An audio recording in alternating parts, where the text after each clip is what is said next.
Good morning, world, and welcome to the Early Morning Sports Talk podcast. Right now, we are just doing our tags to invite folks on, and so please just bear with us as we do our tags and bring a few folks on as we are live now. Thank you.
All right, fellas, I'm ready when you guys are.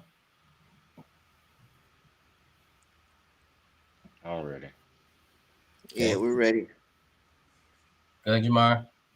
Yep. All right, and so good morning, world. Hello, and welcome back to yet another fun-filled season here with us on the Early Morning Sports Talk podcast. As we embark upon our seventh episode with our guest for this morning, Mr. Xavier Rice. And so, yes, world, we are back like a shark attack, back like we left some, back like we ain't got no clothes on our back. And for the world is a better place when the Early Morning Sports Talk podcast is taking place. And so, thank you for tuning in with us this morning as we conversate about the latest sports topics that have taken place from this past week and will be upcoming this week.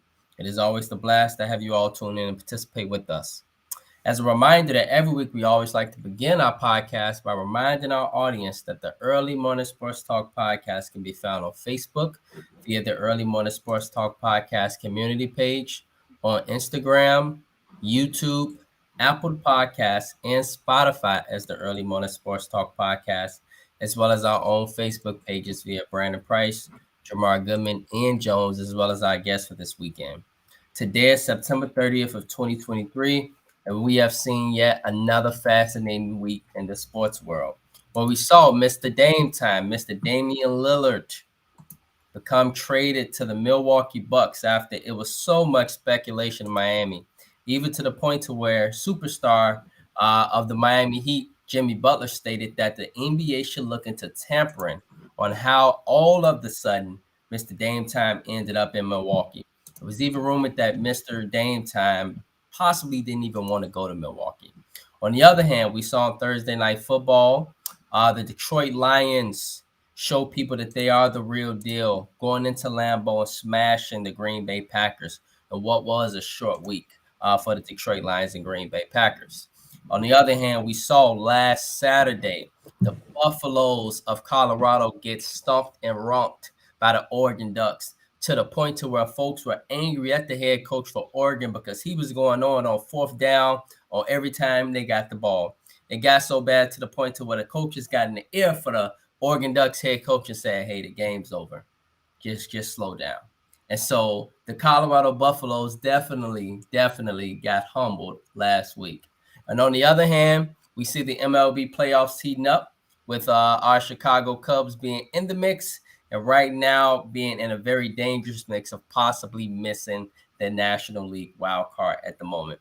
And so with that being said, our guest for this morning and our brother who joins us, you could say for the second time on the Early Morning Sports Talk podcast. But there were a few errors on the first time because our brother, he has work. He gets to the bag. Our brother, Mr. Xavier Rice, Mr. Xavier Rice, he's he's a current always for life Morgan Park Mustang. I say former because we both studied and graduated in the same class, 2008. Mr. Xavier Rice, he has jobs within the vendor industry as well as the casino industry where he deals tables. He is currently a supervisor at a new up and coming casino in the Chicagoland area. And so it is a pleasure. It is a great pleasure to have Mr. Xavier Rice, our brother, join us on the Early Morning Sports Talk podcast. He gives a lot of great commentary on our page often, and he's involved. And so, with that being said, we not just I, Mr. Xavier Rice, thank you for joining us this morning on the Early Morning Sports Talk podcast. How are you this morning, my brother? Feeling pretty good. A lot of topics you got going on, and I thank you for having me on again. And hopefully, this time is a lot more lucrative to the discussion. Okay, yes, sir. Let's get to the lucrative discussion. Yes. On the other hand, our brother, Mr. Jamar Goodman. Yes, sir. Yes, sir. Mr. Jamar Goodman, one of my other partners on the Early Morning Sports Talk podcast, and my brother from another mother, Mr. Jamar Goodman. Good morning, sir. How are you? I'm doing pretty good, fellas. How's everyone? Pretty good. Pretty Man, I'm good. great, bro. Thank you. Yes. And additionally, introducing our partner here on the Early Morning Sports Talk podcast, and my brother from another mother, Mr. N. Jones, aka Mr. Rod Tidwell. Mr. N. Jones, my bro, what it do? Hey, how's everybody doing? How's everybody feeling? Great, bro. Good. Yes. Yes. And so with that being said, let's get right into it, gentlemen. Yes. So Dame time arrives in Milwaukee. Dame times arrives in Milwaukee. And so we got some expectations to talk about, etc. And so just curious, fellas. We'll start with you, Jamar. Then we'll go with you, and we'll follow with you, Xavier. And so just curious, Jamar, what were your thoughts from this trade? And just from a basketball perspective, where do you think this puts Milwaukee within the Eastern Conference and the NBA as a whole? Brandon, you lucky I could not find my Giannis jersey this morning. It would have been either hanging up behind me or I'd have been, wearing it right now. I see that grown man shirt, though. Yeah, I did. I had to, one time for the one time. Yes, But yeah, fellas, as you know, I'm a big, Giannis fan, and Milwaukee's always, been in contention for the past, I say 4 years now, like a real NBA contender. As we know, they won a couple years ago, probably 3 years ago to be exact. And with that team, Drew Holiday at that time was the missing piece for them. And they were just, gritty team that happened to and during that playoff run with maybe the right place at the right time type deal. I guess the way that Brooklyn went out the way they did when they was able to capitalize and, actually ultimately win a championship against Phoenix in the finals. This last summer, the last postseason rather, Giannis gets hurt and Jimmy Butler happened. And as good of a defense that Drew Holiday was playing, as we know in this league, especially nowadays, great offense ultimately trumps great defense, and that's exactly what happened in that series. So with that being said, the arrival of Damian Lillard catapults this team to, in my opinion, the top of the Eastern Conference. Do I have them as title favorites? Maybe. I can't definitively say yes, but I mean, they right there. They are definitely right there because, yeah, you lose the perimeter defense and Drew Holiday. I understand that, which is also one of, Giannis, like, brothers or best friends or whatever you want to call it. You lose that. You lose Grayson Allen. We know how we feel about Grayson in Chicago. So we leave that alone. exactly. But what you do get is a player that's top 3, top 2 at his position, a player that solves one big problem for the Milwaukee Bucks that they really haven't had, which is a closer, a person that can close games and take pressure off of Giannis on the offensive end. a person that once Giannis is double teamed, you cannot sit there and ignore Damian Lillard. Damian Lillard also makes it easier for guys like Chris Middleton to get theirs. Also makes it easier, for guys like Bobby Portis to get theirs. Now all of a sudden, Cunnington becomes wide open at times because you cannot focus all on Giannis. You cannot focus all on Damian Lillard.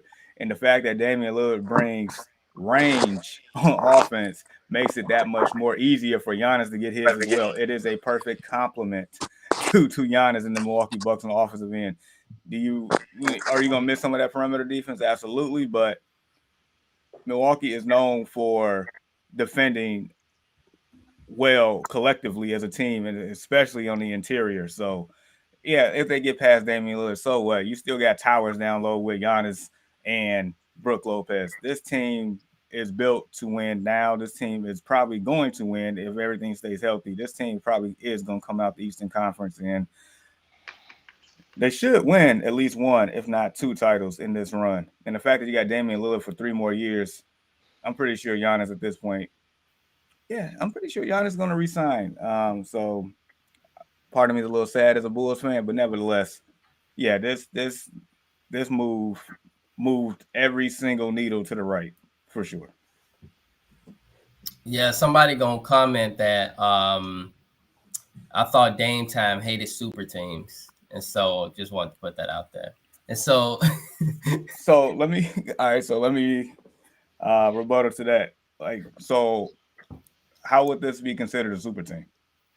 I don't know. But it's when not you like it's 3 think about superstars. it, it is interesting. You can't sit there and not say this isn't a super team. I mean, because Chris Middleton is pretty damn good himself. All right, we're gonna pump the brakes on Chris Middleton. No. I'm just saying that's your third wheel now, Chris Middleton. No, yeah. I would say this. Dame Time is this is like Steph Curry. This is basically like Steph Curry being with Giannis. This is a super team. No.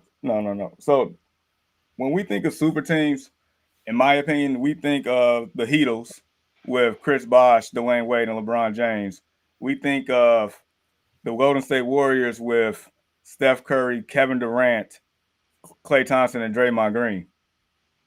You have 2 superstars and an inconsistent one-time All-Star. His only problem is injury. The Celtics too. Yeah, like that's different. And so I'm just saying, like, I'm not saying that this is a super team in comparison to Golden State. I'm not saying that this is a super team in comparison to the Miami Heat. The difference between those teams in Milwaukee is that they have more than 2 superstars. Okay, so Milwaukee has just Dame and Giannis, which is a lot. I mean, a lot to deal with. Then Chris Middleton is your third wheel. He's not a scrub. I mean, Chris Middleton can play the game. And like you say, Xavier, injury really is what, in a way, kind of has, slowed him down. But he'd be an all-star more than just one time if he wasn't injured. The dude can ball. And so, yeah, I kind of look at them as a super team. They don't have the 3 or 4 superstars, but damn it, they got a lot. They got a lot, and they gonna be tough as hell for anybody. And so, yeah, I actually agree with that person who stated that. They are a super team.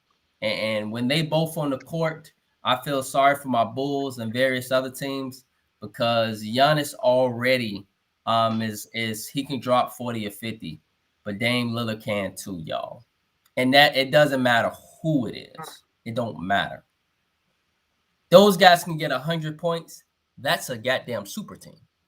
And okay, you can agree, Jamar. That's just my opinion, bro. And so, what are your thoughts on this? Surprising move. I didn't see, him going to Milwaukee. That kind of threw me for a loop. All we heard was, Miami.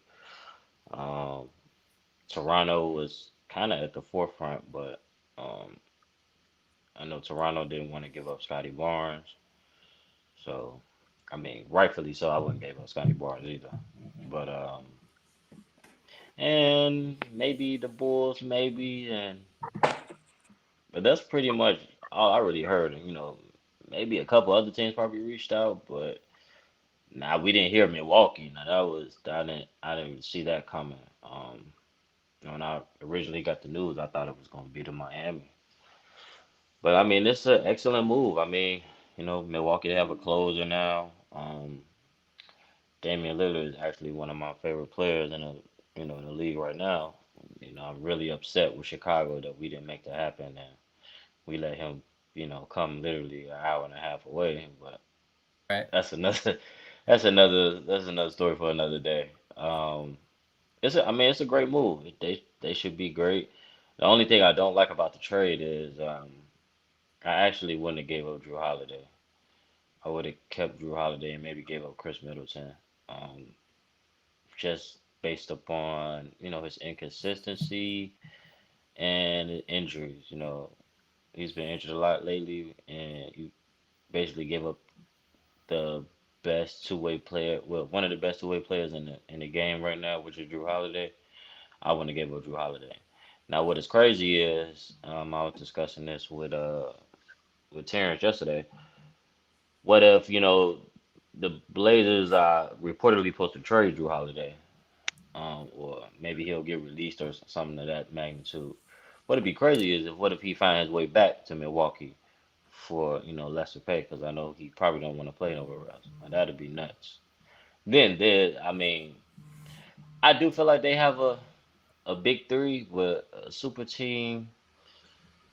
Uh, you could say that, but it's just Chris Middleton kind of inconsistent. If they get Drew Holiday back, oh, they're a super team for real. So, but I mean, it was a good deal. It just kind of took me by surprise that it was Milwaukee out of everybody. Because at first when I got the news, I was like, I know he didn't go to the Lakers. And he's like, no, not the Lakers. I was like, Miami? Nope. I heard Milwaukee. I was like, wow, that's big. So yeah, like Jamar stated, I guess Giannis he ain't going nowhere for a while now. So it was a great deal. I think it took everybody by surprise of the location though. Right. Xavier, what's your thoughts, bro? So, what are your expectations for this team, and just what's your thoughts about this move in general? You know what? I think Milwaukee made a great move for themselves. Mostly, like if you look at the playoffs with their battle with the Heat, their problem wasn't defense. It was that they had nobody that could score. So with Damian Lillard running the offense, that frees up Giannis off the ball, and they don't have a lot of scrubs. Let's just get this clear. Their roster is a super team. Even their bench is pretty deep. Bobby Portis was in the running for six man of the year. He'll drop 20 and defend and shoot the three ball. They still got a pretty good pieces. I don't know if it puts them ahead of Boston for my favorite in the East because they gave up a big like I said, Drew Holiday. He's a lockdown defender, so he can stop. He can shut down a Jalen Brown and make it a one-sided battle between two superstars. So I'm not quite sure if I'll put them ahead of Boston yet, but they are moving in the right direction. And like Ian said, if they get Drew Holiday back, yeah, that got to put them on top of the East and the West. Right. Yeah. I question y'all, and it's just me. I question if Drew Holiday is still a lockdown defender because Jimmy Butler murdered his ass last. He murdered him. I mean, abused him. Y'all remember? Y'all watched, right? Y'all watched. And Yep. and Jamar, you predicted the Miami Heat would beat they could be dangerous. And what did they turn out to be? Jimmy Butler embarrassed that kid. And so, yeah, maybe the Bucks kind of knew what they were doing here when they gave up Drew Holiday. On the other hand, Drew Holiday probably had to be given up. He had to be given up because he, presents a lot of value out there. And like you mentioned, the inconsistency of health with Chris Middleton possibly was a reason why he wasn't put on the block. And now you move him down to being a third option, which is a very good third option to have on the offensive end for sure. Makes Milwaukee a very, very interesting and dangerous team. And so let me ask you guys this, because Jamar stated his opinion for the Eastern Conference. And then Xavier's. Is the Bucks your favorite out of the East now? And so, Ian, starting with you, is the Bucks the favorite out of the East now? Uh, my answer might be biased, but I think that favorite out of the East right now. I know Boston has, they've been to the finals, 2 years ago, and they've been there for, and in the conference finals probably like the last couple years. But um, I don't know if that I don't know if that Jalen Brown and Jason Tatum is working how it should be. Now I wouldn't count them out, but do I think they're gonna be a favorite? Nah, I think I got Milwaukee as a favorite now with Dame and Giannis. That's gonna be something to see. Yeah, yeah. Xavier, what about you?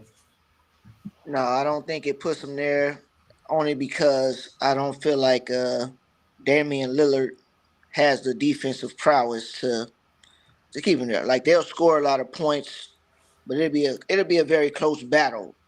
The scores will be more like 240 in the 240s for a game versus a defensive shutdown at the end where we're relying on Dame to make one shot. I feel like Dame will make a shot, but that he's going to give up a shot on the other end. So I'm still going to go with Boston for the Eastern Conference.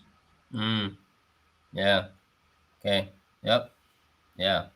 So it definitely looks like here, though, that it's between Boston and Milwaukee right now as the two favorites from the East. Although Philly might have something to say, who knows? The Bulls might have. I'm joking. I wish. You know, Miami might. Who knows? Miami. They is rumored that Drew Holiday possibly could be looking at Miami. We'll see. Those are just rumors. You get the rumors on social media and stuff, and so we'll see what move Drew Holiday makes because whatever team he goes to, it propels them for sure. And so we'll see what move Drew Holiday makes. Does he go with OKC, a young and up and coming team? We'll see. But Dame time. Oh dear, Milwaukee. All right. So fellas, let's now progress to a very popular topic here right now, and a topic that is talked about in the sports world. The Bad News Bears, our hometown team. And so, guys, I know that you saw the romping last week in front of Taylor Swift. Felt like the game was over literally before it started. Um, a lot of quitting the team, a lot of everything. Just the Bears look terrible. And so, Jamar, I want to start with you. Ian, etc. Just your thoughts from the game and where do the Bears go from here? Like, like Justin Fields, he doesn't look motivated. The coaches look like they're trying to get fired. Um, just your thoughts, guys. I mean, let's just talk about the Bears right now because it looks really bad. We're almost at rock bottom. Almost, not quite. Ask me again after tomorrow's game, but look, yeah, I felt like that game was over after our first drive. It was over. And the fact that Taylor Swift was there, of course, Kansas City had extra incentive to go out there and just beat the brakes off of us. Of course, Travis Kelce was going to score a touchdown in front of his perennial girlfriend. Who knows? Anyway, I feel like the only reason why our game wasn't probably the most talked about thing on Sunday was because the team that we play tomorrow got smacked, with by 50 points and gave us 70. That's the only reason why it wasn't the number one headline. But as far as our team, man, I mean, we kind of, hinted at it last week to where, like something has to give soon because jobs are going to be at stake. Like at this rate, like I don't know if Eberflus is going to make it through the rest of the year, even though he's technically our defensive coordinator now. I mean, but the way it's going, doesn't seem like that's happening. Luke Getzey, I mean, he's in the same boat. I know Kevin Warren probably came in and looking at all this like none of these are my people, and I'm about ready to just just cut them all loose because Hmm. it's an embarrassment, man. Um, Dude, there's no way that this franchise that's been around the longest period of time in the history of this game to be this bad, this just an abysmal of just mediocrity at best, man. Like this is just terrible. Justin, like we stated last week, Justin should be used in a different manner, but yet it's the same old stuff. Um, I mean, yeah, Justin does hang on to the ball too long in certain situations. I feel like, darn well your offensive line is not good enough for you to be holding on the ball 3-4 seconds in the pocket, knowing that somebody's going to get open. If they haven't got open yet and your line is that terrible, you need to do something yourself. That's just what it is for me.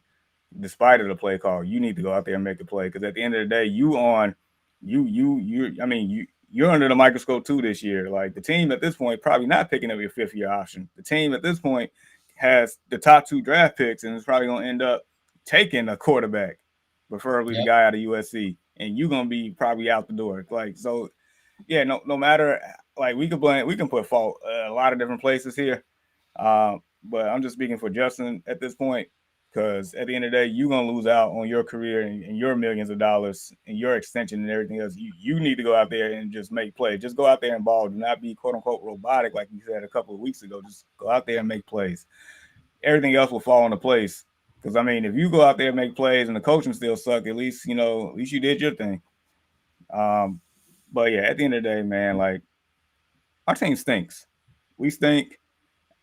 Like I'm at the point where I don't even want to watch another game until something changes. Like I don't even want to tune in anymore. But I'll see tomorrow though, because somebody got to win to a certain degree. So we Unless suck, they man. tie, Yeah, yeah, yeah. which would So be a whole nother story in itself if they tie.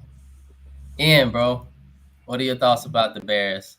And out of I want to know you are very faithful, so I'm assuming that you better do it this week because if you did it last week, you picked the Bears, and I know you picked them out of love, out of the kindness of your heart. You don't want to give up on your team, and we haven't given up on them either. And so I'm expecting you to pick the Bears again. Damn it, if it was any week, it'll be this week for sure. All the dominoes add up to pick them this week. At least that's what we say. And so, what are your thoughts, Ann? Because you had big expectations for our Bears. You stated that Justin Fields would possibly be in an MVP conversation. You know, the Bears could go out and win 8 or 9 games, be a sneaky team that could, get that last wild card. And right now, the Bears they just look like a team that's out of dysfunction right now. And so, how do you feel about this? And what are your thoughts about your Bears, bro? Where do I begin? Oh Lord. Um, yeah, I did pick them last week. Cause I figured, there's a lot of pressure on them, man. We hadn't won a game, and the Chiefs were still looking, to get their offense going. And, naive me, I was like, well, maybe the Bears will come out and play their best game. Justin said he gonna come out, play his game, and it's like every week it get worse. We went from scoring 20 points against the Packers to we can barely score a touchdown now. So Yeah. I don't know. For the last what I'm 32. For the last 20 some years, we've been talking about the same thing with the Bears. Offensive line play suck, bad quarterback play. Now it didn't used to be the defense, but in the last probably 10, probably like the last 10, 12 years has been defense is terrible. We talk about the same stuff. No matter who's the quarterback, no matter who's the coach, no matter who's on defense, we talk about the same thing. It's like a recurring cycle. Defense, offensive line is trash. The offensive line been trash probably since I was 3. Offensive line been They've been trash for a trash. long time. Uh, Bad quarterback play. Another head coach don't know what he's doing. Offensive coordinator don't know it. We have never had a good offensive coordinator since I've been alive. Uh, I think anybody can attest to that. Yeah. Um, I don't know. At this point, I'm at the point where it's like, okay, yeah, at some teams, I feel like that we had that wasn't, that talented. Or maybe we just need a couple better players. But at this point now, it's like, okay, it can't be every player that we pick. It can't be every player that put on that Bears uniform. It has to start from the top. And I truly believe that's what it is. It starts from the top.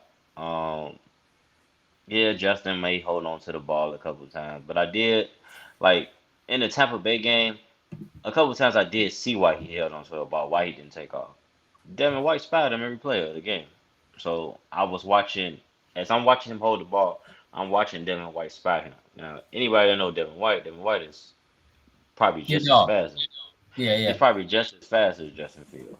Now that doesn't mean he's supposed to hold on to the ball, but also with the inconsistent line play, I've had seen them block for him and nothing happened, or he might hold on to the ball. Then the next play, they might not block at all, and it'd be terrible. So I don't know. He not comfortable back there because they're not consistent. We gave up David Montgomery. David Montgomery had 3 touchdowns the other night. I want that to Yep. throw up with the As we Lions. stated for years, and as we stated for years, Bears players leave the Bears and they go and have and Pro Bowl thrive seasons, and win thrive. championships and Super Bowls when they leave the Bears. Um, This is faction. just like now starting to notice, so Roquan Smith. I always felt like Roquan Smith was one of the best linebackers in the game when he was with the Bears. Uh, Roquan Swift didn't get no love over here with the Bears. Like he got absolutely no love with the Bears. He'd be like top 3, top 5 in tackles in the league, or just doing anything everybody else does in the league. It goes unnoticed. He with the Ravens now. I bet you he started making Pro Bowls. Now he didn't even make the Pro Bowl with the Bears. I bet you start making Pro Bowls now. It's just us as an organization. We just find some way to just It's grandma at the top. yeah. I think even with Justin Fields, like I was having this conversation with a contractor the other day at work. I said, well, I've watched Justin Fields from Ohio State until now. Now I'm not well. Now this is not me being biased, but I'm like that's not. I'm like that Justin Fields that we watching every weekend. That's not Justin Fields. Like first of all, Justin Fields is not even a runner like that. That was just Justin Fields being a playmaker last year, trying to do anything to help us win. That's what made us so optimistic with him coming into the second year of the offense. We getting weapons and things of that nature, but we look even worse from last year. We ain't even scoring. We was the leading Russian team in the league last year. It's just it start at this point with me. It starts from the top. Uh, the secondary sucks. I'm tired of Yeah, Eddie Jack. Eddie yeah. Jackson not even playing. Eddie Jackson not even playing this week. Jaquan Brisker, he ain't did nothing since Roquan Smith left. Nope. Um, Jalen Johnson, we yo, his thought he was eh, something. Jalen He's Johnson, he's not a number one corner. no. Um, and you know what? That's my thing too. So we get these defensive minded coaches, and so I'll take that the offense is struggling. If we're a defensive minded team, or if you're a defensive minded coach, I'll accept that the offense is struggling a little bit. But how you a defensive minded coach and the defense is trash, and then the offense is trash too? It ain't making no sense. It ain't making no sense. Like Preach. I've seen the Bears like probably like in a kind of bad state and be like, okay, we kind of trash. But it'd be like, okay, we don't have good enough players. That's why we kind of trash. This team ain't that bad talent wise. This is probably has the worst I've ever seen the Bears. We have probably the most athletic quarterback in the league, and we can't even put a couple drives together. It's terrible. So at this point, I just think it's coaching. With this team, I think it's coaching more than anything. It's coaching. Uh,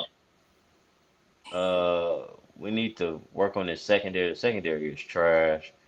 The D line, I don't know. The defense just all together. They just give up 6, 7 yards every first down, every run play. I'll be like, God, we can't stop nobody. But the one thing I will say about Park the car. defense, they'll give up all those yards, but they'll get in the red zone and hold somebody to a field goal. That's the crazy part. They'll get in the red zone and hold somebody to a field goal. Now, last week was just, I don't know what they done. They act like they don't even practice together. They come out to the field, they act like they don't even practice together. They act like they just a whole bunch of new guys. They come out there. I'm like, God damn, this is like a damn fourth grade team. Like, do y'all practice at Hallis Hall? What are y'all doing in the meeting? Y'all don't, Right. y'all not teaching nothing. Like, what's going on in Hallis Hall? So, Mm, I mean, at this point, when it started at the top. It's the coaching, it's the organization. It's really the organization, and I think it's because of fans like us. We stay faithful to the Bears, no matter how trash they've been. We stay faithful to the Bears, no matter what. We fill out the seats, we sell out. We there. It's brick cold outside, -10 degrees outside. We still selling out the game, and they still losing. that's So, supposed to be an I think, advantage, right, Ian? That's supposed to be an advantage. man, it Feel ain't me? no advantage. It's We supposed to be suck. when you got that weather. You supposed to be like you coming to Chicago in the cold. You supposed to take advantage of that. But just to go off the comments, y'all. Good morning, Dirk McGurk. He stated that the Bears unis are trash. He stated that the Bears need Lovey. He stated the Bears are No, yuck. Bears don't need Lovey. And we need to stop saying that too. The Bears don't need Lovey. The game has passed Lovey Smith on. Lovey Smith went to Illinois and barely won a game. The game has passed Lovey Smith on. We don't need Lovey either. We need a whole nother. We don't need no love. We don't need Lovey Smith. Let Lovey be where he at. Thank you for addressing that, Ian, because Thank I you. kind of agree with you. It's past Lovey by, but a lot of Bears fans, as y'all know, right, Xavier, they always state when Lovey was here, we were winning. We had an identity. We had a culture. Now, I don't know, since he left, he just, man. Um, Dirk McGurk stated it's not even that they need a Lovey type. MFers ain't going on. So the Bears ain't doing nothing. And so good morning, Victor Young. He's excited to see this. Victor Young, our friend from the Early Morning Sports Talk podcast. He said, and the organization was happy to get him, as well as the new GM, same show. And so he's talking about Matt Eberflus. Yep. Yeah, you're right, Victor. The organization was, but we wasn't on the Early Morning Sports Talk podcast. We had questions when Eberflus came in. We like Yep. Indianapolis ain't even a great damn team. Like, what you grabbing it from Indianapolis for? Like, I could see if they were like Kansas City or something, but the Bears had grabbed him, and the organization was just happy. It's crazy.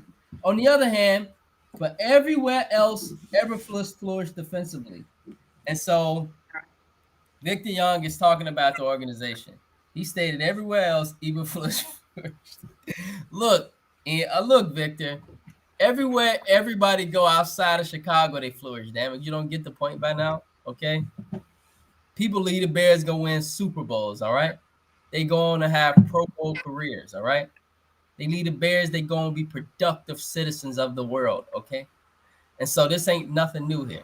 And so Xavier, it's my bad, bro. For interrupting your time. But go ahead.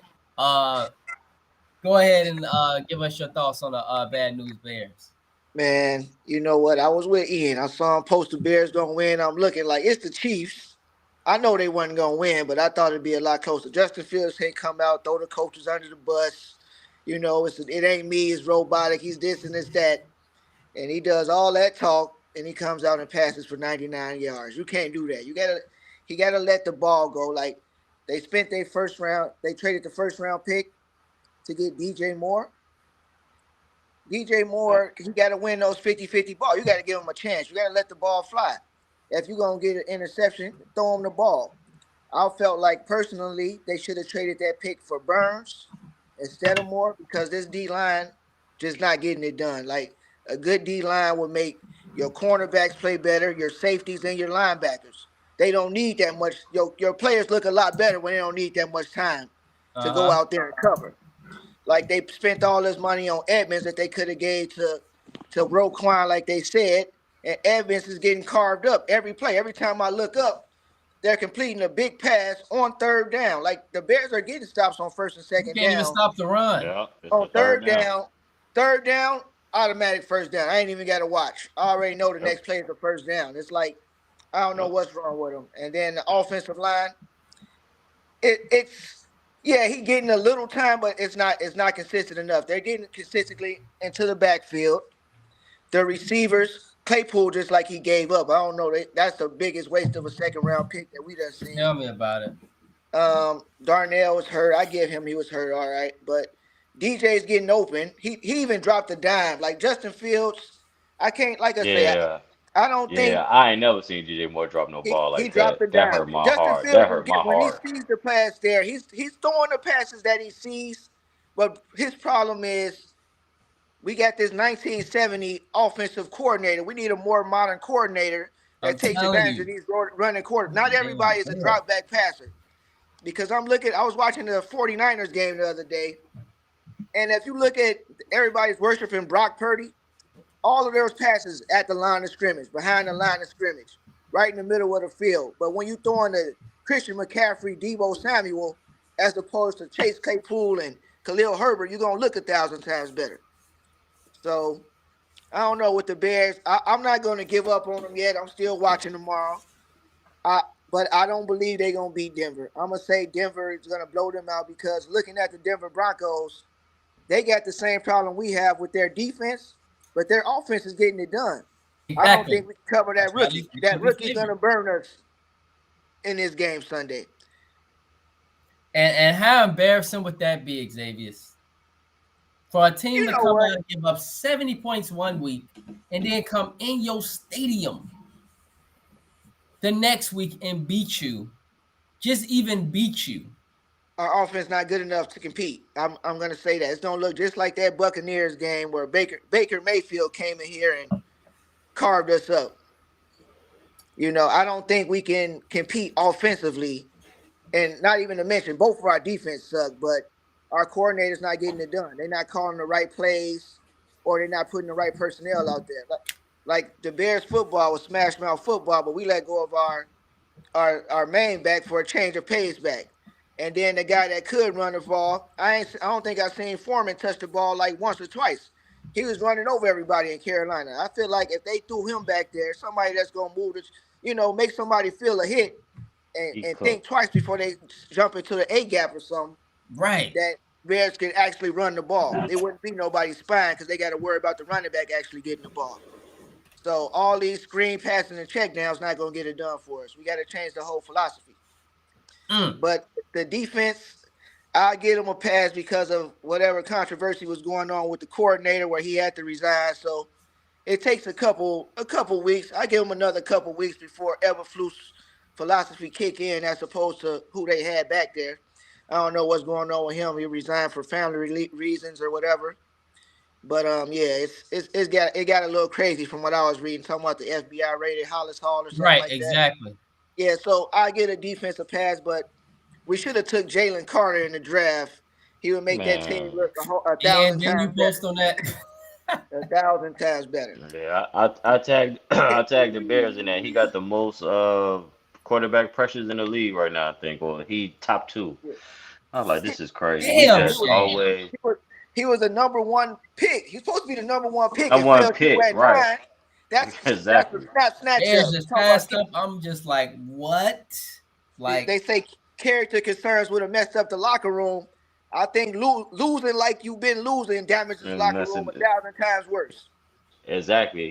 I feel like he didn't lost the locker room. And also with Deontay Foreman cooked. They then fell in love with Roshan Johnson. So yeah, Deontay Foreman ain't gonna get no burn.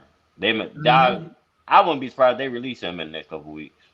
I mean, that's fine, but you need to play a running back that's going to go up there and get you those dirty. Look at David Montgomery. He was getting 3-4 yards a carry the other day. They carving the line. He got physical. Green he Bay made up. me. Xavier, he made me miss him so much. Like He made me literally miss him so much the other night. I was he watching reminds me of Baltimore the other day. It made me miss Roquan so much.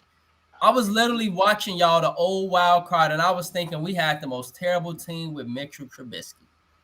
I was just watching it, just reminiscing of us at least being a halfway damn decent team. and You know, back when but we we had also Allen had D Robinson and line. he was reliable to catch the ball, like at least he'll catch the ball, you know. I don't know what A-Rob looking like over there no more. He's struggling No, to get the he ball done. over He toast there in too. Pittsburgh. He toast. But when he was with the Yeah. Bears, he was reliable with us. Maybe until that last year.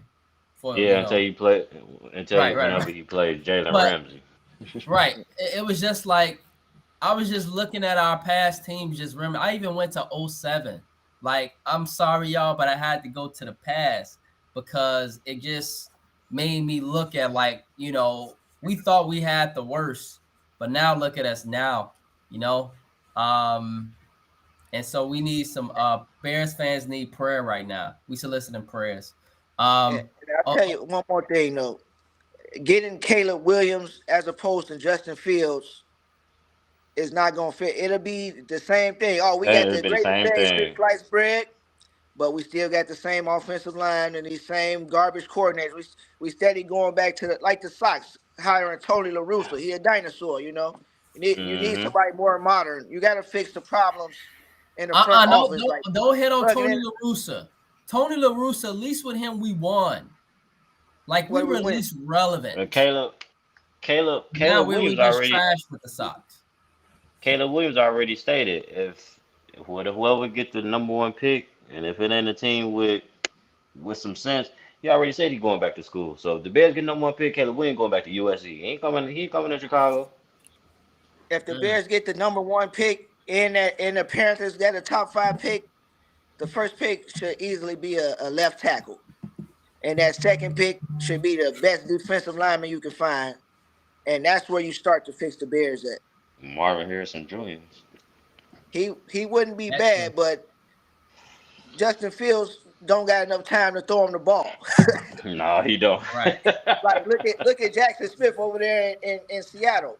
A receiver, is nice. You need receivers, but Yep. I'm not spending a top 12 pick on a receiver with my offensive line in shambles.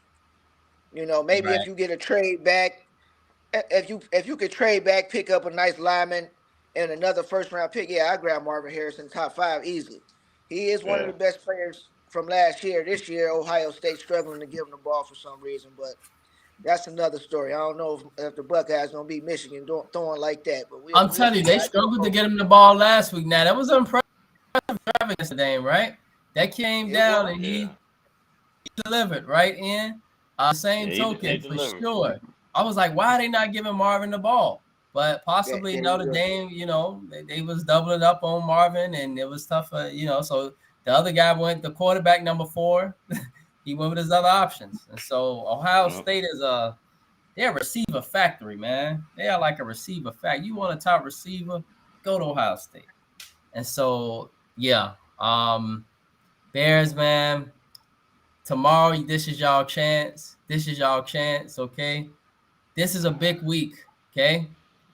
Big week, okay? Tomorrow, okay, you got the Broncos who stink. And then you got the Commanders who ain't all that. Who knows? Next Saturday we can come back and this can be a whole different conversation.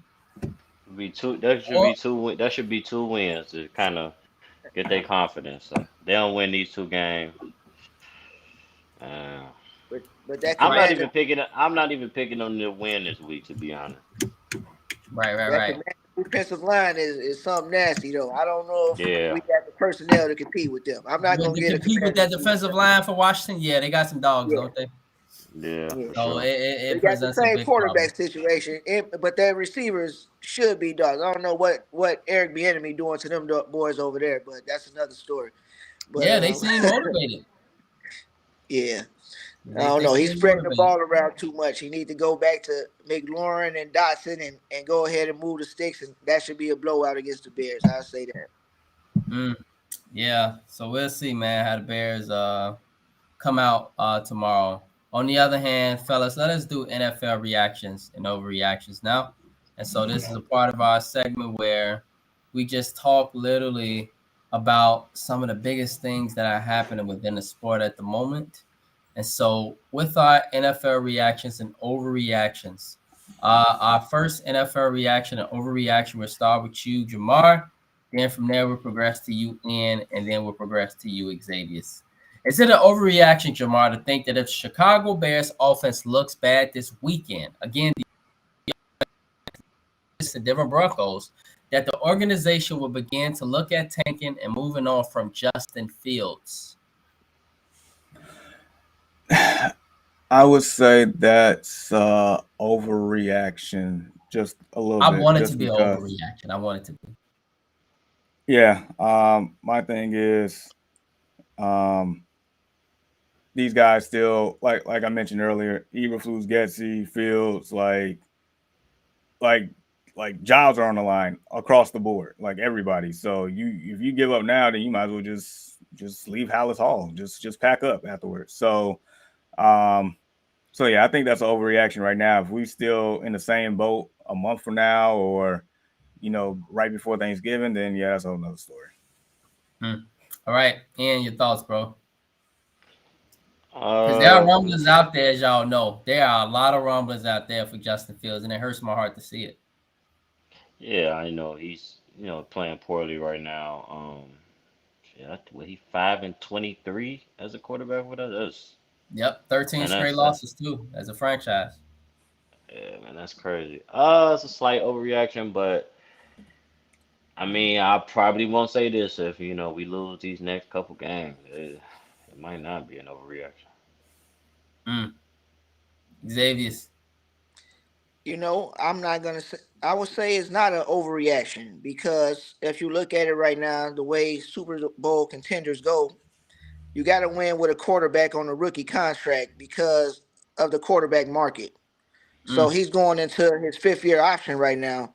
I think they'll pick that up, but that Badgett, the rookie from this year, he looks pretty good. I wouldn't be surprised if they look bad against the Broncos if he gets some burn. I would say that. So I think that as a GM, you have to be mindful that your window for a championship with a star quarterback is in those rookie contract years. So I would say it's not an overreaction to consider Justin Fields a failed experiment if he can't start getting something going. Mm. That hurts. That hurts to even hear that. Being at how talented he is, being at what we've seen from him when he has the ball in his hands. You know, I just hope at least, fellas, that at least if this all gets bad, that the Bears at least just say, hey, Justin, go play your game. At least before all that happens, at least before they try to get rid of him, etc., at least go play his game. Because right now it's very obvious to see that he is being a robot in a way. All right. Jamar, is it an overreaction to think that the Detroit Lions, the Detroit Lions, after banging the Green Bay Packers, should truly begin to be taken more seriously as in the ranks of an NFC heavyweight? Keep in mind that the one game they lost, they should have won. They really should have won that game. And so just curious, fellas, should the Detroit Lions begin to be taken seriously as a heavyweight like the Niners and the Eagles, or do you put them in a tier under? So is this a reaction or? I'm gonna go overreaction for now. I mean, they're trending in the right direction, but there's no way if I line them up with the Niners right now or the Eagles that I say they on the same level. They're not just yet. I feel like there's still a couple of inconsistencies in certain areas, but um, I will say this: they definitely the cream of the crop in our division right now. So I'll give them that. Yeah. And your thoughts, bro? Slight overreaction. I'll put them in a tier under, those top teams in the NFC. But I mean, in my opinion, I think they for real, man. I think what Dan Campbell is what he's been preaching these last couple of years, grit has been a inside joke on the podcast. But I think it's starting to work. I think it's starting to hit, man. I think he's starting to get his point starting to get across. He got all his players that he wants to be there, and I mean. Jared Goff he's playing pretty good. So they got David Montgomery, couple running back. They gave up DeAndre Swift. A lot of people didn't like that move, but this David Montgomery and Jameer Gibbs, duo is looking pretty good so far. So I don't know. I don't think it'll be an overreaction in a couple weeks. They keep winning like this. Mm. Yeah, Xavier's. I mean, they were a preseason NFC favorite, one amongst them. So I don't think it's too much of an overreaction. Not quite with the 49ers and Eagles, but definitely in there with the Cowboys. I would say Detroit would give you a run for their money, Mm-hmm. especially they got a receiver that's been suspended, a top pick suspended for 6 weeks that comes back either next week or the week after. And that he Yeah. can take the top off of defense. So with that more speed, just opens up more running lanes for Montgomery. So I don't think it's too far off. Yeah, and they offense already look fantastic with their receivers. St. Yes. Brown, Reynolds, these dudes can ball. They are balling out there. The tight ends are balling. Offense looks fantastic. Looks fantastic. All right. Is it an overreaction, fellas? Jamar, let's start with you. That the New York Jets should begin to take Colin Kaepernick's letter seriously if Zach Wilson goes out and stinks up the joint again this weekend.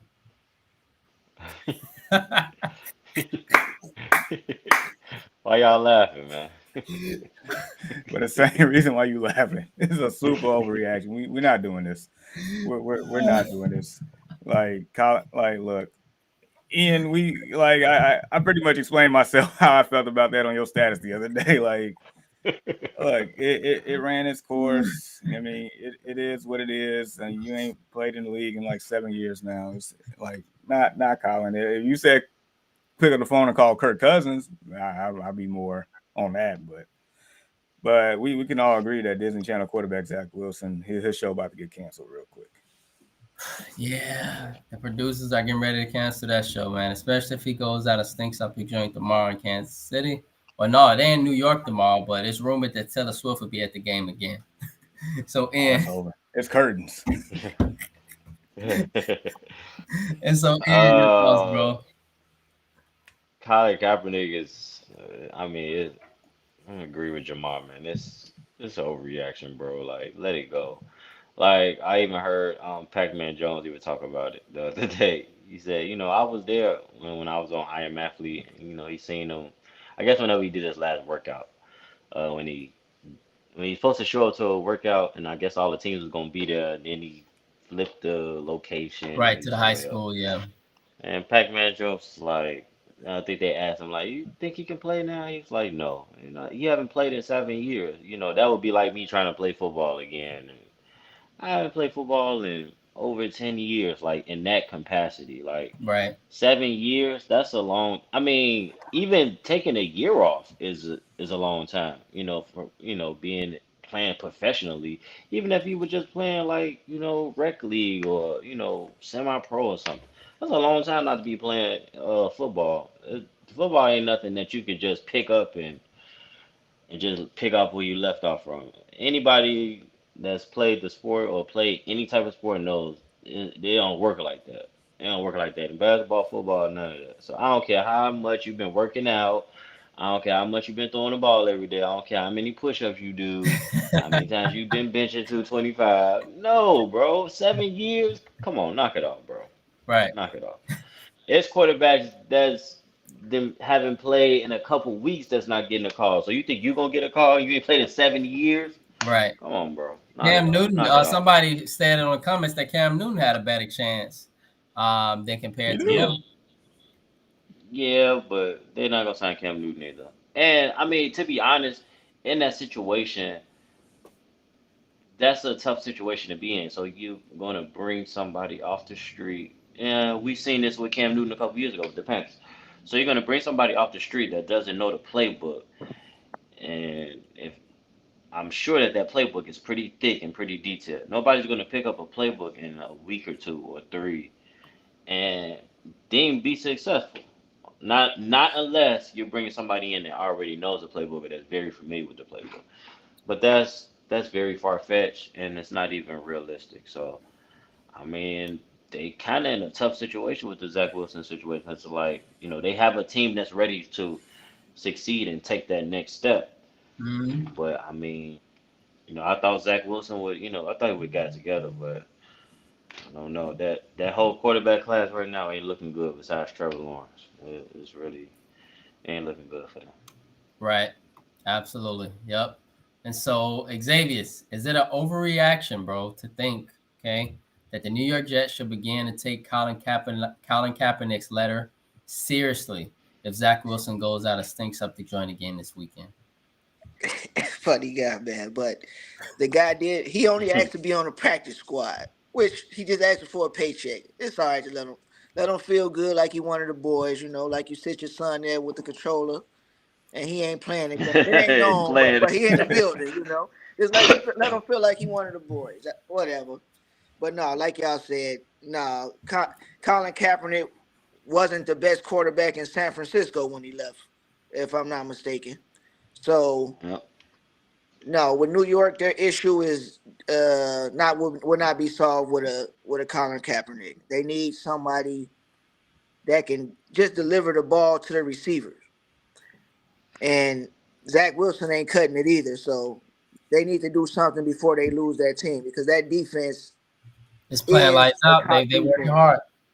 Yeah, that defense could be a top defense if the offense not putting them in those bad situations. You can't go 3 and out every series and expect your defense to compete. So they need to do something different, but Colin Kaepernick's not it. Of course, yes. And just curious, fellas, do you think that Colin Kaepernick did this from just a publicity stunt? For his brand, for recognition, for people to know, just continue to keep him on their mind. And he maybe saw this as an opportunity, Jamar, I think. So, but he just did this, for publicity. Think this was a publicity stunt? At this point, I mean, possibly because we even himself, we all knew what the outcome was going to be. No, not happening. Right. So I guess. Yeah. Probably was a publicity stunt, and he was in an opportunity. He's in the NFL, probably. On the other hand, let's move on, fellas, with our reactions and overreactions. To think, fellas, that if the Buffalo Bills outscore the Miami Dolphins this weekend, that they are the best offense in football and not Miami. Jamar. Overreaction. Super overreaction. Miami, like it's crazy because last week I said in order to beat Miami, you got to drop 30, but apparently they took that personally and went up another 40 It's points. personal, bro. No, Miami is definitely the best offense in football. Like you got to hope that they make a mistake on their own on offense at this point. You got too much speed, and the fact that they dropped 70 and Jalen Waddle didn't even play. Like let that sink in. Crazy. Like Crazy. Track stars everywhere. But yeah, no, that's overreaction, man. Yeah. Jamal, Ian, your thoughts, bro? Yeah, I'm with Jamal. Overreaction. Anytime a team drops 70 points in an NFL game, arguably the best offense in the league right now. I don't know what they're gonna do this week, but that 70 points is crazy in a football game, period. Let alone an NFL game. Right. Xavier. Man, Tua got a good line, speed up and down the field that gets open and catches the ball and make you miss it. There's no competing with that. Josh Allen, good quarterback, but he's not dropping dimes like Tua. He's more of a runner that'll get you out of position. No, that's a way overreaction. Yeah. All right, fellas. Tennessee Titans quarterback went out and stinked up the joint again last weekend.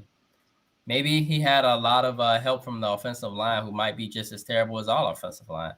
So I'm curious to know, Jamar and Xavier, that Tennessee move on from Hill. He stinks up the joint again this weekend.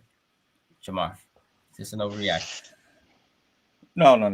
This definitely not an overreaction at all. They should have moved on from this man 2 years ago. 2 years ago. But no, instead they keep him. They end up trading AJ Brown. AJ Brown comes back, blows them out, get the GM fight. It's the whole. He should have been gone a long time ago. They reached their ceiling at the point where he basically gave away that playoff game. He needs to be gone. Period. He shouldn't even be in the NFL. Get him out of here. Yeah.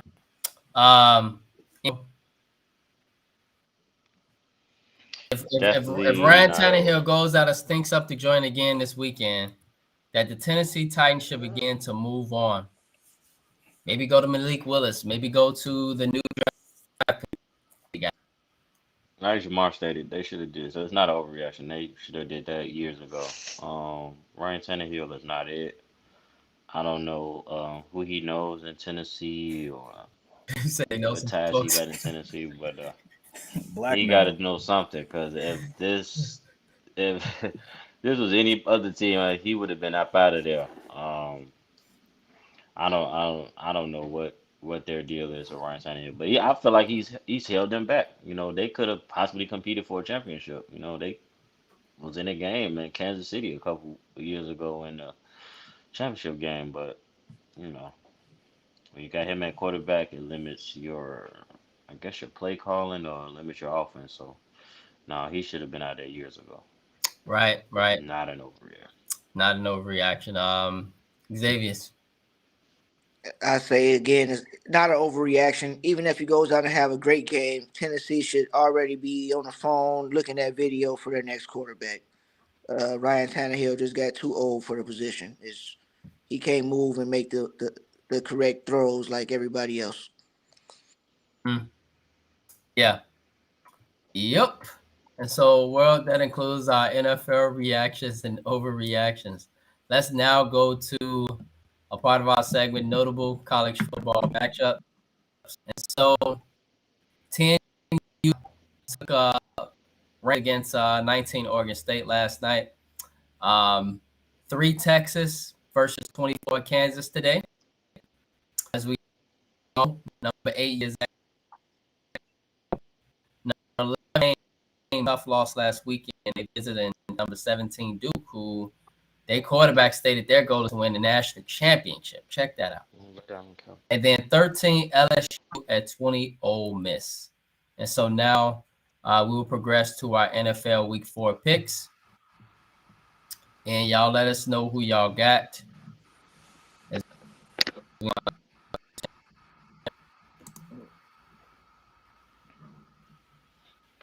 All right. So, Jamar, we'll start with you. And we'll follow with you and then Xavier, myself. So, the Falcons on the Jacksonville Jaguars in London tomorrow morning. And so, Jamar, who you got for this one?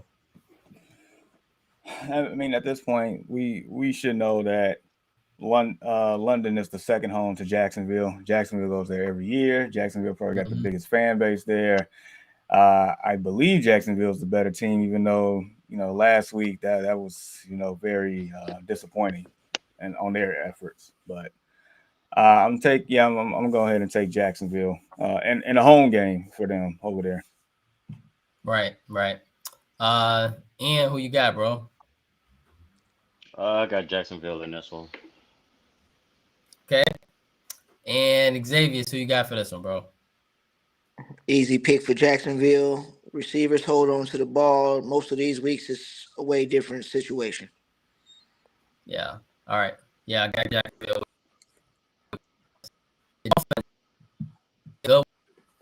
The Dolphins. Jamar, who you got for this one?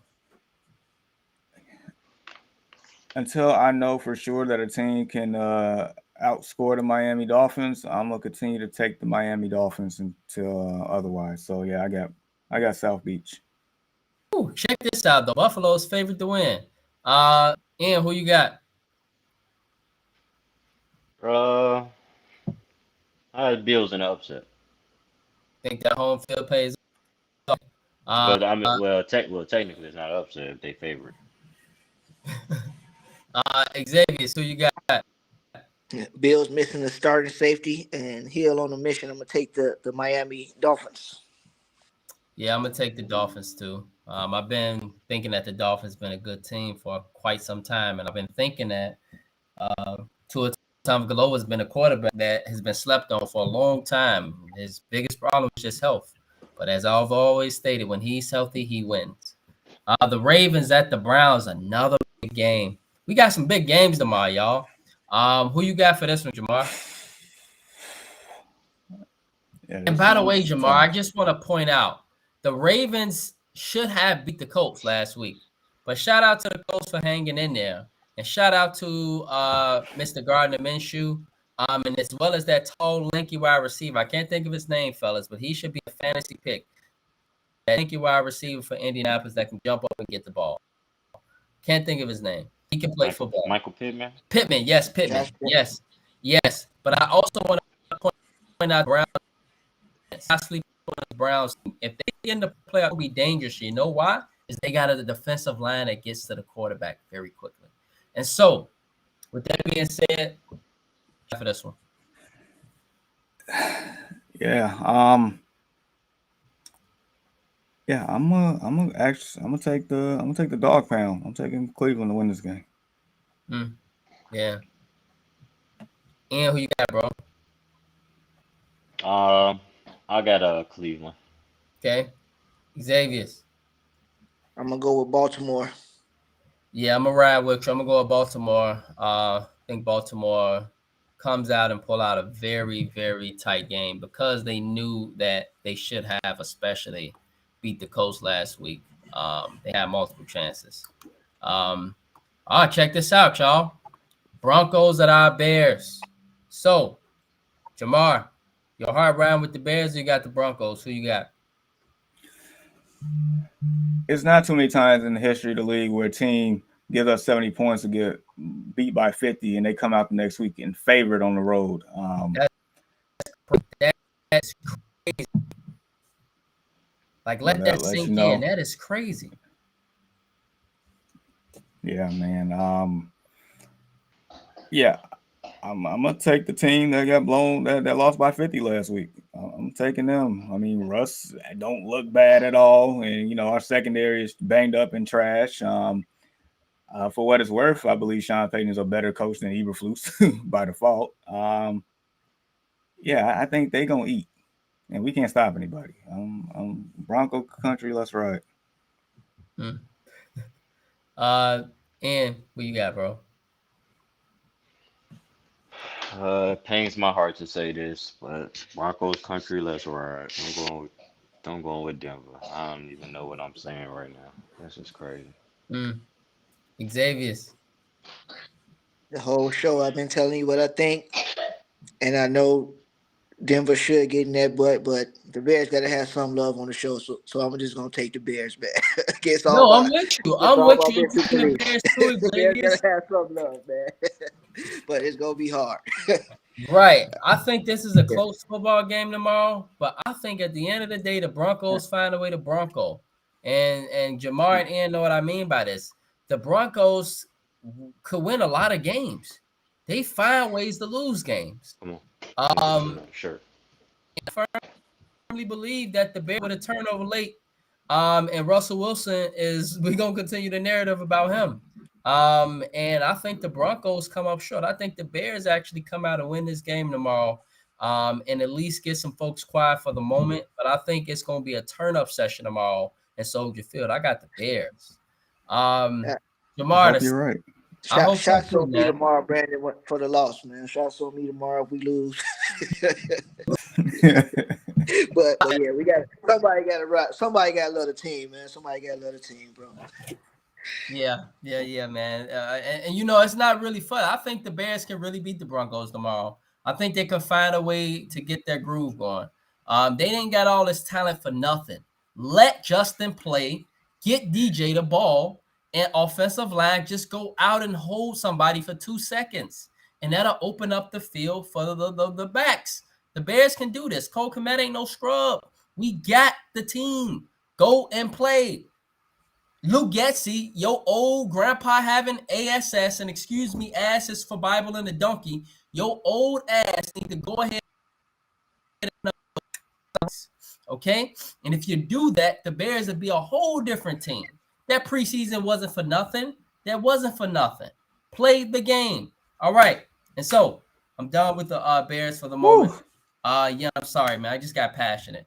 Jamar, bro, the Steelers are playing good football. The Texans, however, don't look like a pushover team anymore. So who you got for this one, the Steelers or the Texans? Woo, this one was a little tough. Not even gonna lie. I'm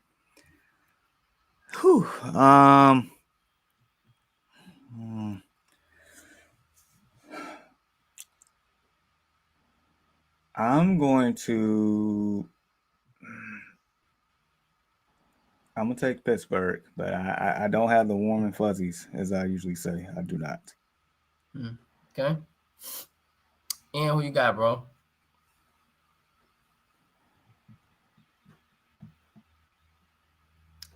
Can you hear me? Fellas is in there. I don't see him. No. All he right. might have stepped away for a second. Right. And so Xavier, who you got, bro? I'm gonna go with the Buckeye, C.J. Stroud, and the Houston Texans. That rookie don't look like a rookie, and he's making the right plays and the right reason. Tell you, Tank Dell's been a monster. Yeah, he looked really good for these last even before he got he's looked just really good, and he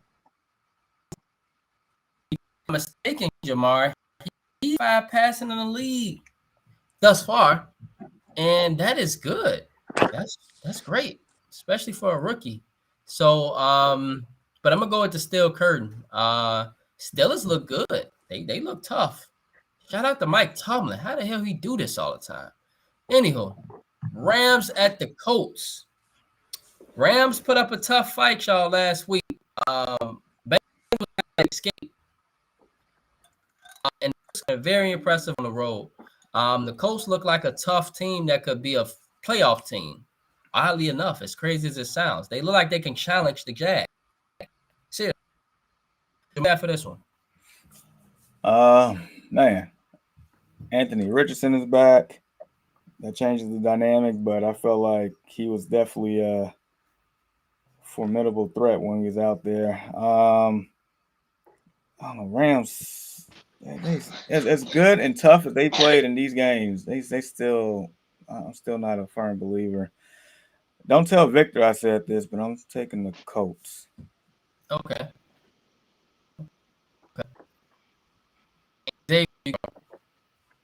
I'm actually gonna take. I like what LA is doing on offense. I feel like they got the speed. Puka Nuka is making plays over the middle, and top 5 in the league right now. Tutu Atwell's been burning them and getting open. So I'm gonna go with the Rams in the shootout. I do like Gardner Minshew at quarterback better than Richardson, but I'm gonna have to go with Matthew Stafford and the Rams. Yeah, I'm with you. I'm gonna go with the Rams in this one as well. But I think this comes down to the fourth quarter. I think this is a very evenly matched game. And you back, all right, great. And so I'm gonna go with the Rams. I think the Rams go in and pull out a late win. Matthew Stafford actually been playing good football. He kind of looked like he was the old Matthew Stafford almost. Not exactly, but he don't look nowhere near as bad as he did last year. And so, Ian, bro, Steelers at the Texans. Who you got for that one? I got the Texans in an upset. Okay.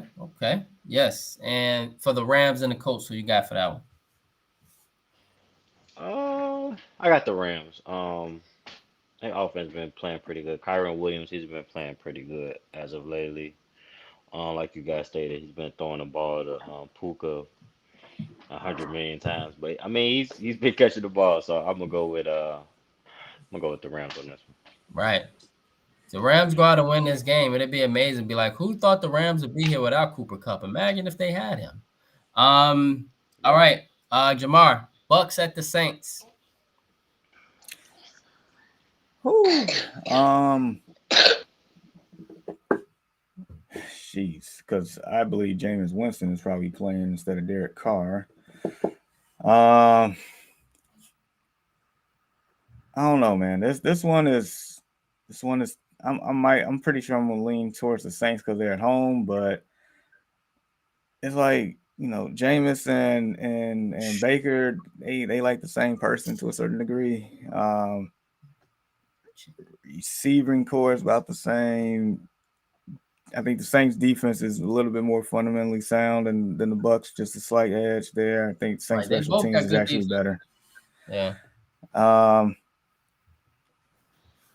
Alvin Kamara's back. That maybe he might be a little motivated to do something this year. Yeah, I'm gonna take the Saints here. Okay. And shout out to the Saints, by the way, for choking that game last week. I felt like in a way they put the brakes on Jameis. Didn't really let him play. But, he led them down to a very easy field goal. And the Saints choked it. And so they could be 3-0 right now, but here they are. And so, Ian, who you got for this one, Bucks or Saints? It's a tough one. Bucks have a pretty decent defense. Derek Carr probably not gonna play this. He's not playing this week. Um, Alvin Kamara is back this week, Yes, Yep. right? sir. I'm gonna go with the Saints. I'm gonna go with Saints on this one. David, so you got Jameis Winston have a big day against his old team. okay. Yeah, that'd be good to see. Xavier, so you got Bucks or Saints? I'm gonna just say who that. Give me the Saints. Should be a good matchup, but I just don't think Baker Mayfield. Actually, you know what? Lattimore always shuts down Mike Evans, and that's who Mayfield's been throwing to. So give me Mm-hmm. the Saints in a fairly low scoring game. I got the Saints, but I think this has actually turned out to be a really good offensive game. Because I just think that at the end of the day, I don't know who can really stop Mike Evans. If he gets the ball where he needs it to be. I think it'll be a good game, but I got the Saints at home. I got who that as well. The Commanders, y'all, at the Eagles. So the Commanders, man, do they get out there and they sack Jalen Hurts tomorrow? Jamar, who you got? I feel like the Eagles. I feel like they woke up a little bit, even though it was already undefeated. But I feel like they woke up last week. Okay. Yeah, I'm fly Eagles fly on this one. Let me ask you this, Jamar. Do you think the Eagles have began to really play their best football yet? No, we haven't seen it because the Right. adjustment period with the two coordinators went on to be head coaches. So it hasn't been the same as what we've seen last year. It was, it was a more high power offense and stuff. Like it's not the same, but they starting to. I feel like they're starting to get their stride. Right. Mm-hmm. Yeah. Ian, who you got, bro? Uh, what was the two teams again? Commanders at the Eagles. I got the Eagles in a blowout. Okay. And Xavier, who you got, bro? I'm gonna go with the Commanders in the upset. Like I said, I love that D line. I don't think Hurts has been playing his best, and if they can stop that running game with Swift and Gainwell, the Commanders will be looking pretty good. It's very interesting. But I think the Commanders, they're just, I don't know. I think they lucked up. They even struggled to beat the Broncos. Remember, y'all. So I can't pick them against the Eagles. But I see your point, Xavier. It's because of that defensive line. But I got the Eagles. Fly, Eagles, fly. Bengals at the Texans. Do the Bengals get back to 500 tomorrow, Jamar? Boy. Man, as trash of a quarterback as Ryan Tannehill is, I feel like this this is a trap game. I'm gonna pick Cincinnati, but I do not have the warm and fuzzies at all because I basically have the same feeling as when the Chargers came into the Titans, like that. Cincinnati offensive line is not all the way there, and that's a concern for me. Right. But I'm a big Cincinnati, but like I said, I'm not confident. Right. It's interesting. Very interesting because the offensive line been terrible for Cincinnati. And yeah, people out there, they even saying that is it the money? Is it the money for Joe Burrow now? Like, but it's actually the offensive line. That's offensive line for Cincinnati that's really holding this team back. Because they defensive line, they got dogs. And they got some great backers too. Some great linebackers, nice secondary. It's not their defense, it's their offensive line. So yeah, Ian, who you got for this one? I got Cincy. I got Cincy in this one. Okay. Xavier. Bengals. I got the Bengals too. I think the Bengals take care of the Titans. Although you make a very interesting point, Jamar. The Titans could come out and win this game just because of the offensive line. And the Titans they don't have a bad defense either, low key. They got a great defensive line. Vikings at the Panthers. Vikings 0-3. That's crazy, y'all. But guess who leads the league in passing yards? It's your boy, Jamar. Mr. Empty Calories. Missed empty calories. He leading the league in passing. But rightfully so, because who is he throwing the ball to that's leading the league in receiving yards? Mr. Justin Jefferson. But yet and still, the Vikings sit at 0-3. Do the Vikings get one on the board tomorrow? Jamar, who you got? This is round 2 of the toilet bowl game here. But yeah, I think Minnesota should win this game for all, poops and giggles. They better win this game. Right. Yeah, I feel like they're a better team now. Carolina comes out and win this game. Then at that point, you probably should trade Kirk Cousins for real. But yeah. I got He's the being rumored Vikings. for the Jets already for some reason. I don't know. They literally is being out there. Ian, who you got, bro? I'm going Carolina in this one. Carolina in the upset. Xavier, who you got? I'm gonna take the Vikings only because Bryce Young is back in at quarterback. He has not looked good, so I'm gonna have to stick with the Vikings. Yep, you took the words out of my mouth. That's the reason why I'm gonna go with the Vikings, because Bryce Young has not looked good at all. Raiders at the Chargers. Who you got for this one, Jamar? Look, man, I know your guy Jimmy G. All he does is win games, but I think Justin Herbert gets it done here, even without Mike Williams. I think they get it done. Yeah. And who you got? It's a very interesting game. It's a tough one.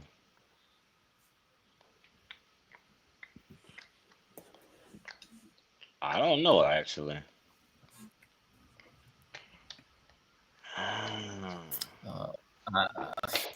Come back to me on this one. I got the Raiders. I think the Raiders go out and pull this out tomorrow. I think the Chargers gonna find a way to do what, Jamar? They're gonna find a way to charge. Xavier, who you got, bro? You took the words right out my mouth. If Austin Eckler's there, completely different ball game, but he's not. Devontae Adams frustrated. Give me the Raiders.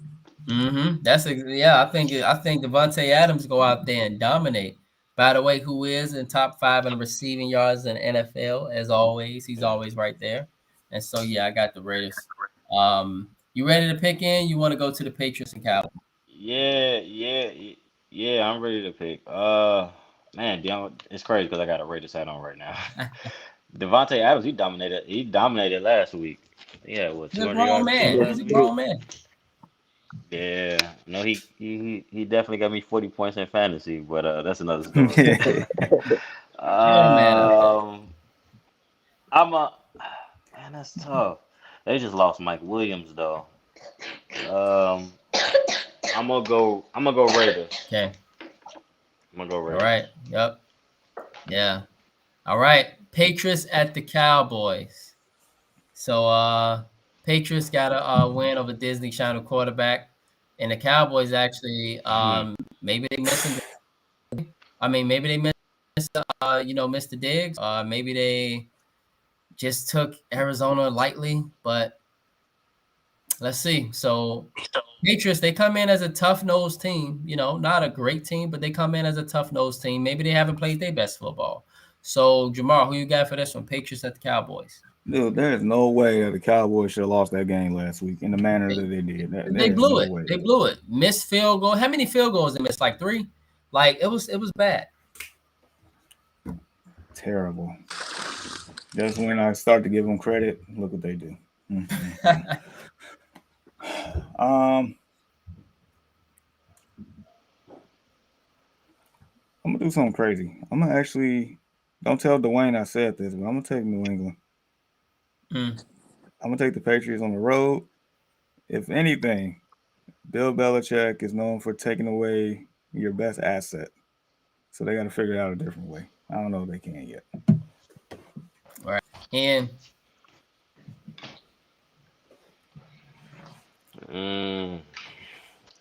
you know what?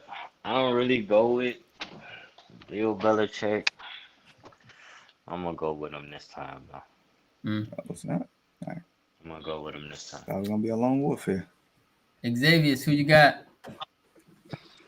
Give me the Cowboys. I'm gonna go with them one more week. I know it was a shock losing one of their star defenders last week, but hopefully Prescott ain't a bum like he was last week, and he can get this one done.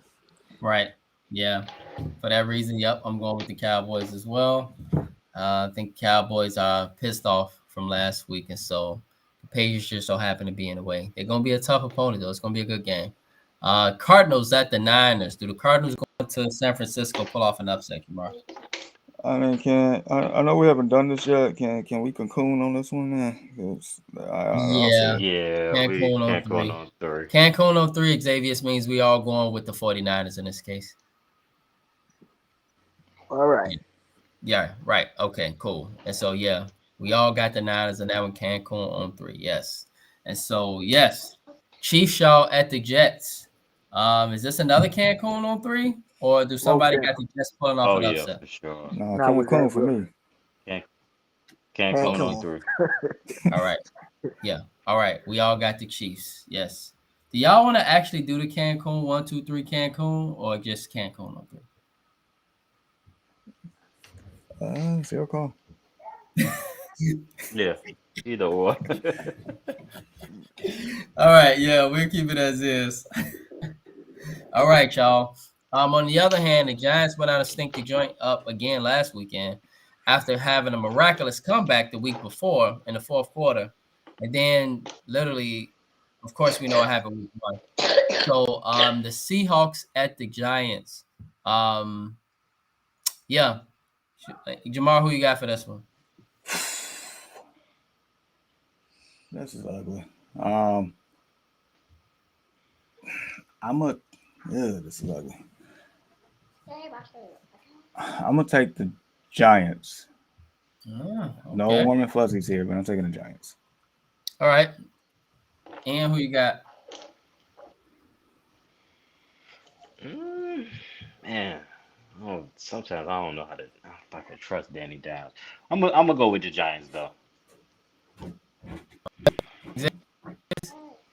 No love for Geno Smith, huh? I'm telling you, right? Crazy. I think you know what? It's gonna be like all of Seattle's games. It's gonna be a high scoring affair. But the Giants do got the better defense. I gotta go with the Giants. I'm sorry. I gotta go with the Giants. I'm gonna go with the Seahawks, y'all. Geno Smith is looking like a Pro Bowl quarterback, low-key. He is balling out. Metcalf is out there balling out. I mean, you know, the little man out there balling out, man. He find ways to cut up with it. Excuse me, but that Seattle is very physical. He like a little baby Marshawn. And so I think he gonna out physical the Giants, and I think the Giants gonna get pounded tomorrow. Excuse me, but I think the Seahawks win this game. I got Saquon will be back. Okay, that makes it a better game for sure. They better make sure he gets the ball and he does his thing, because if he don't do nothing, Then the Giants, I don't even know who their receivers are. Low key, that's bad. And Look so, at remember his name, Wandale Robinson. okay, and so hopefully he goes out and he balls out, man. Hopefully he goes out, he balls out. He's a And baller. so, yes, and so that concludes world our NFL picks. We got a number of good games that'll take place, and so with that being said, let us now progress with one of our final segments of the Early Morning Sports Talk podcast. And if you're ready for us, bro, we are ready now for N's Basement. What you got for us? So I do have something for it. Okay.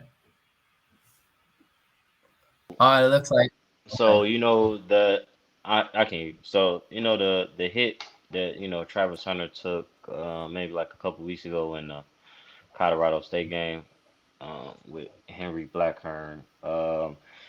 They actually met up I guess a couple days ago. And actually, they did a little video and basically, just kind of was just keeping the peace. People was sending, the kid a lot of hate mail and, threats to his family and things of that nature. Right? They basically just came out of video said, it's basically just a game. Travis Hunter, he didn't take the hit, way. He just basically chucked it up to, that's the way football's played.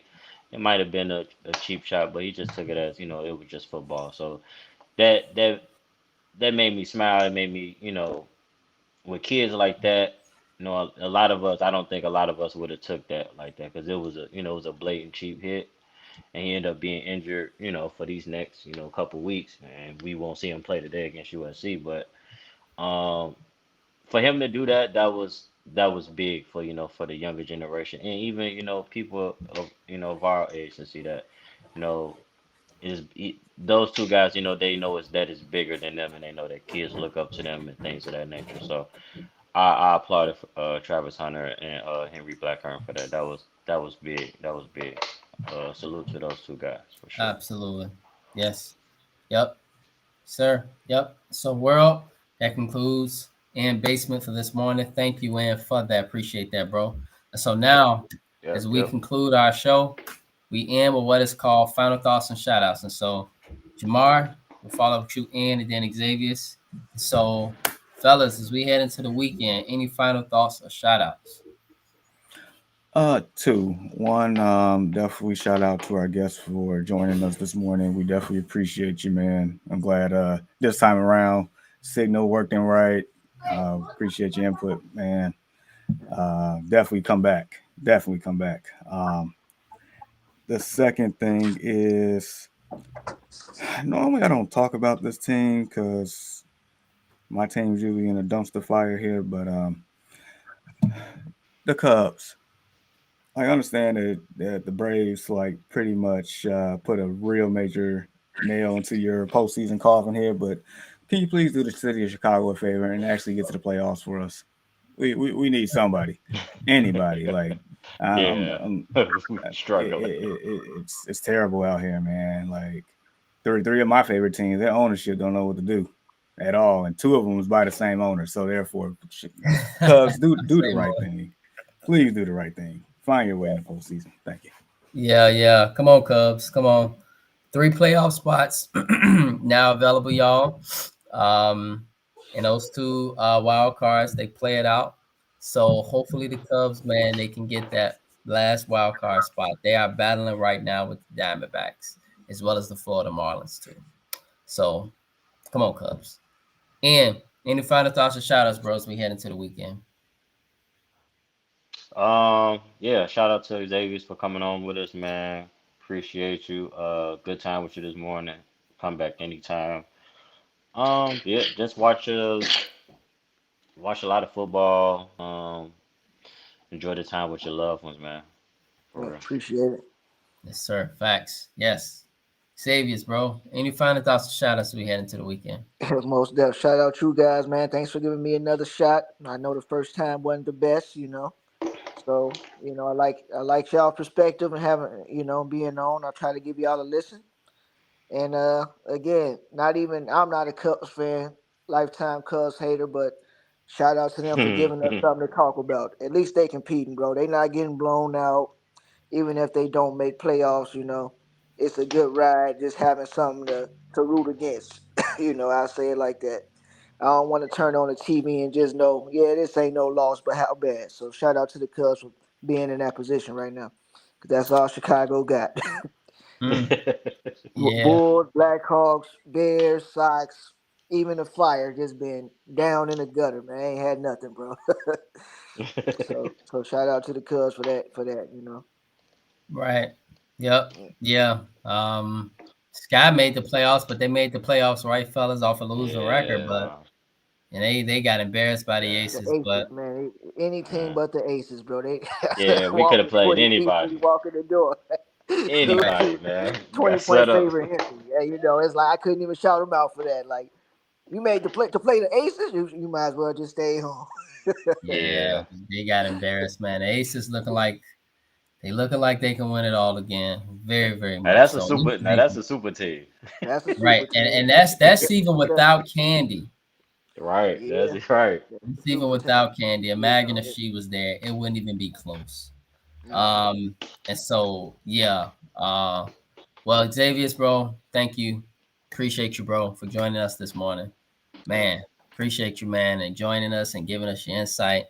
I can tell you watch your sports, man. I can tell you watch your Bears. Great insight on the Bears. Appreciate that. And as you know, you are always welcome back on the Early Morning Sports Talk podcast. We definitely appreciate your opinion. We definitely appreciate your time and you getting up with us where you could be doing anything else with your morning. You decide to get up and be with us. And so we appreciate that, bro. Thank you Definitely. guys, man. You guys have a Yes, great sir. day. Hope you guys have a good one. And as always, still Mustang love. I'm mad I Yes, couldn't sir. see y'all out at the picnic, but Yeah. always keep in touch, man. Yes, Yeah. sir. Absolutely. And so, world, with that being said, we thank you all for tuning in with us this morning on the Early Morning Sports Talk podcast. Remember, with God, all things are possible. With God, all things are possible. So keep God first. Keep loving, as our brother Ian stated, and enjoy some football this weekend and enjoy some sports. We appreciate you all and your support. Much love. Have a great weekend. Peace.